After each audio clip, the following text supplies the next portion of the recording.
Oi, gente, tudo bem? Eu sou Helenice Prim. Vamos continuar a leitura do Kybalion. A gente está no capítulo 7, o todo em tudo. Enquanto tudo está no todo, é também verdade que o todo está em tudo. Aquele que compreende realmente esta verdade alcançou o grande conhecimento, o Kybalion. Quantas vezes a maioria das pessoas ouviram repetir a declaração de que a sua divindade, chamada por muitos nomes, era todo em tudo. E quão pouco suspeitaram elas da verdade oculta, encoberta por essas palavras tão descuidadamente pronunciadas. A expressão comumente usada é uma sobrevivência da antiga máxima hermética acima citada. Como diz o Kybalion, aquele que compreende realmente esta verdade alcançou o grande conhecimento. E sendo assim, permitimos-nos examinar esta verdade, cujo conhecimento tanto significa. Nesta exposição da verdade, esta máxima hermética está encoberta das maiores verdades filosóficas, científicas e religiosas. Nós vos explicamos o preceito hermético a respeito da natureza mental do universo. A verdade é que o universo é mental. Ele está dentro da mente do todo, diz o Kybalion. Na passagem citada acima, tudo está no todo. Mas note-se também a declaração correlativa, que é também verdade que o todo está em tudo. Esta declaração aparentemente contraditória é reconciliável pela lei do paradoxo. É, aliás, uma exata declaração hermética das relações que existem entre o todo e o seu universo mental. Vimos que tudo está no todo. Vejamos agora o outro aspecto do assunto. Os ensinos herméticos são, com efeito, que o todo está iminente, permanece, está inerente, habita no seu universo e em cada partícula, unidade ou combinação dentro do universo. Esta expressão é geralmente ilustrada pelos instrutores com uma referência ao princípio de correspondência. O instrutor ensina o discípulo a formar uma imagem mental de uma coisa, uma pessoa ou uma ideia, porque todas as coisas têm uma forma mental, dando como exemplo o ator dramático que forma uma ideia dos seus caracteres, ou um pintor ou escultor que forma uma imagem de um ideal que ele procura exprimir pela sua arte. Nesse caso, o estudante deve compreender que, enquanto a imagem tem a sua existência e ser somente em sua própria mente, ao mesmo tempo ele, o estudante, autor, dramaturgo, pintor ou escultor, está em certo sentido imanente e permanece, habita na imagem mental. Em outras palavras, toda a virtude, vida, espírito e realidade da imagem mental é derivada da mente imanente do pensador. Considerai isto por um momento e logo compreendereis a ideia. Para tomarmos um exemplo moderno, diremos que Otelo, Iago, Hamlet, Lear, Ricardo III existiram somente na mente de Shakespeare, no tempo da sua concepção ou criação. E ainda Shakespeare também existiu em cada um desses caracteres, dando-lhes a sua vitalidade, espírito e ação. Qual é o espírito dos caracteres que conhecemos como Micawber, Oliver Twist, Uriah Heep? Será Dickens? Ou cada um desses caracteres terá um espírito pessoal independente do seu criador? Tem Vênus de Médici, a Madonna Sistina, o Apolo de Belvedere, espírito e realidade de si próprios, ou representam, eles, o poder espiritual e mental dos seus criadores? A lei do paradoxo, que as duas proposições são verdadeiras, consideradas no seu próprio ponto de vista. Micawber é Micawber e é também Dickens. E, demais, enquanto que Micawber pode ser dito Dickens, o mesmo Dickens não é idêntico a Micawber. O homem, como Micawber, pode exclamar: o espírito do meu Criador está inerente em mim, e apesar disso, eu não sou ele. Quão diferente é esta da horrível meia-verdade tão estrondosamente anunciada por alguns dos falsos sábios, que enchem a atmosfera dos seus gritos: eu sou Deus. Imaginai o pobre diabo de Micawber ou de Uriah Heep gritando, eu sou Dickens. Ou algum dos humildes bobos das peças de Shakespeare anunciando com grande eloquência, eu sou Shakespeare. O todo está até na minhoca. Contudo, a minhoca está longe de ser o todo. E até é de admirar que, conquanto a minhoca só existia como uma coisa humilde, criada e tendo a sua existência na mente do todo, ele, o todo, esteja imanente na minhoca e nas partículas que a formam. Haverá talvez um mistério maior que o de tudo no todo e o todo em tudo?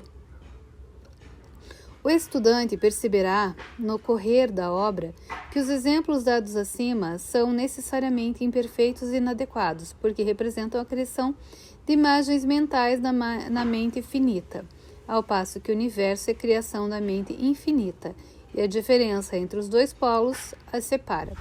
E assim é simplesmente uma questão de grau, porque ambas o mesmo princípio está em operação.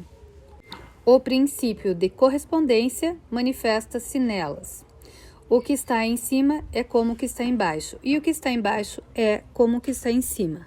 E no grau em que o homem realize a existência do espírito que está imanente no seu ser, ele subirá na escada espiritual da vida. Eis o que significa desenvolvimento espiritual: o reconhecimento, a realização e manifestação do espírito dentro de nós. Procurai não esquecer-vos desta última definição, a do desenvolvimento. Ela contém a verdade da verdadeira religião.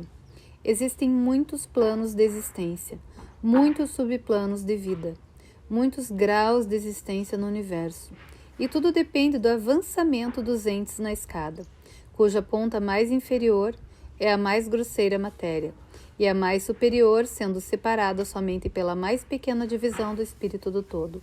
Nesta escada da vida tudo se move em cima e embaixo. Todos estão no caminho, cujo fim é o todo. Todo progresso é uma volta à morada própria.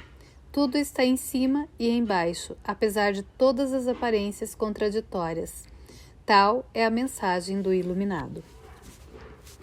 Os preceitos herméticos referentes ao processo da criação mental do universo são que, no começo do ciclo de criação, o todo, em seu aspecto de existência, projeta sua vontade sobre o seu aspecto de estado, e o processo de criação começa.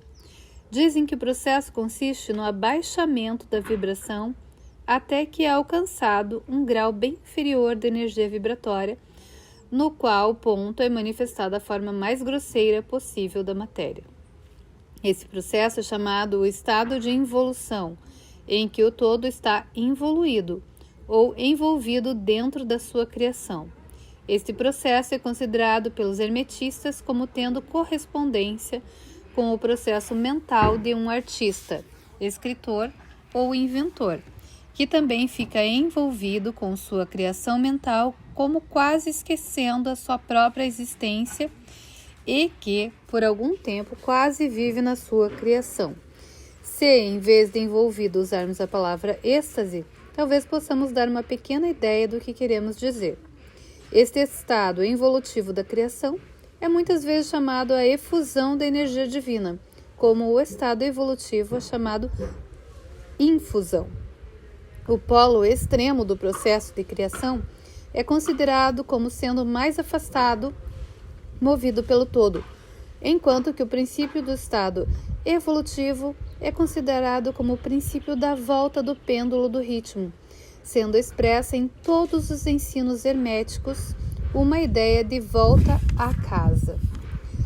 Os preceitos são que durante a efusão as vibrações tornam-se cada vez mais inferiores, até que finalmente a restringência cessa e as vibrações de volta começam. Mas há uma diferença. Ao passo que na efusão as forças criadoras manifestam-se compactamente e como um todo, no começo do estado evolutivo de infusão é manifestada a lei da individualização, que é a tendência a separar em unidades de força, até que finalmente aquilo que se separou do todo como energia não individualizada volte à sua fonte como unidade de força altamente desenvolvida, tendo subido de mais a mais na escada por meio da evolução física, mental e espiritual. Os antigos hermetistas usam a palavra meditação ao descrever o processo da criação mental do universo, na mente do todo, a palavra contemplação sendo também frequentemente empregada. Mas a ideia é entendida para ser a do emprego da atenção divina. Atenção é uma palavra derivada de um verbo latino, que significa estender-se, desdobrar-se, e também o ato de atenção é realmente um desdobramento mental, uma extensão da energia mental, de modo que a ideia interior é facilmente compreendida quando examinamos o significado real da atenção.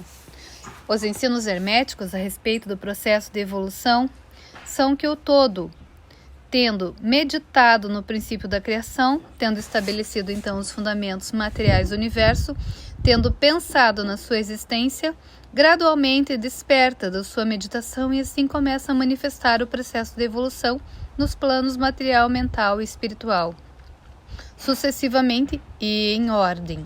Então o movimento da ascensão começa e tudo começa a mover-se para a mansão espiritual.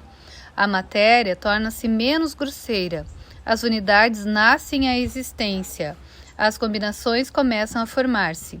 A vida aparece e manifesta-se em formas cada vez mais elevadas, e a mente torna-se cada vez mais evidente, as vibrações sendo constantemente mais elevadas. Em resumo, o processo total da evolução em todas as suas fases começa e procede de acordo com as leis estabelecidas do processo de infusão. Todas ocupam eons e eons de tempo do homem, cada eon contendo muitos milhões de anos. Porém, como nos diz o Iluminado, a criação inteira, incluindo a involução e a evolução de um universo, é para o todo simplesmente como um piscar de olhos. No fim dos inúmeros ciclos de eons de tempo, o todo retira sua atenção, sua contemplação e meditação do universo, porque a grande obra está acabada, e tudo está retirado no todo de que provém. Mas, ó mistério dos mistérios, o espírito de cada alma não é aniquilado, mas sim expandido infinitamente. A criatura e o Criador são confundidos. Tal é a relação do Iluminado. A gente vai parar por aqui e vamos continuar esse mesmo capítulo nos próximos capítulos.